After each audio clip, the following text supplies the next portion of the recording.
One thing I never really get tired of here in my kitchen is baking and following my childhood traditions, especially in the springtime when everything comes back to life.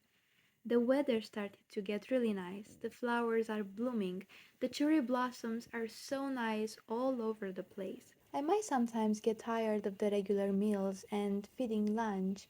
I mean, we still have to do it, but baking, it is truly a joy to me. I love playing with new recipes and adapting old recipes to my low sugar diet by switching the way I sweeten the recipe with honey or maple syrup or just skipping the sugar or reducing the amount that I add. Basically, finding a way for the recipe to have a good taste. I combine water with dry yeast, some sugar, then I let it rest so the yeast activates, then I add some vanilla extract and the rest of the sugar. Then the sunflower oil. I find it really hard to find sunflower oil in the USA. Only Trader Joe's seem to have it so far in my area. Then I add the flour and I knead really well until it's no longer sticky to my hands. The flour that I use is high protein and it is such a great quality too.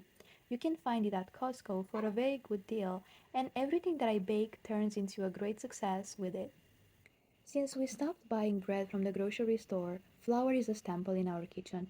The taste of the bread that I bake is so much better than the one at the store, and it is so much healthier as well. The dough that I made, I let rest for half an hour or until it doubles in size. Then I section it in two. Today we make the mucenic. It is a pretzel recipe with walnuts and honey that I make every year in the month March, ideally on March 9th, as a way to celebrate the 40 martyrs of Sebast. The way I shape them is in the number 8, so it symbolizes infinity. During Lent, this dessert is vegan. The ingredients are pretty basic, but if you want to use eggs and milk into the recipe, I highly recommend using my sweet bread dough. The amount of the dough gives us about 6 pretzels, and once I shape them, I let them rest another 10 minutes on the baking sheet.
Once they are ready, normally I would cover them in syrup made out of sugar and water.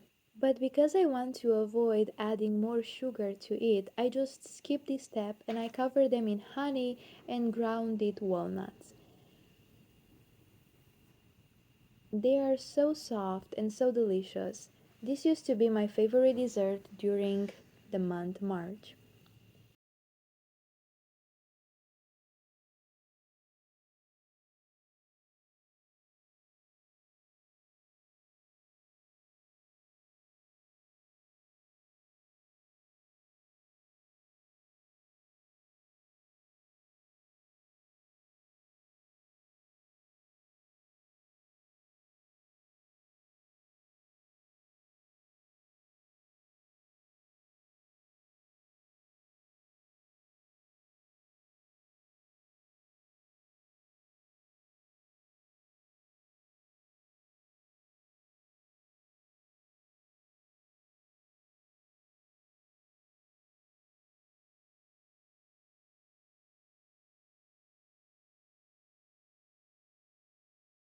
Another recipe that I want to make today is homemade pita bread, which is a real success with homemade hummus or baba ganoush, or even with some meat or a soup.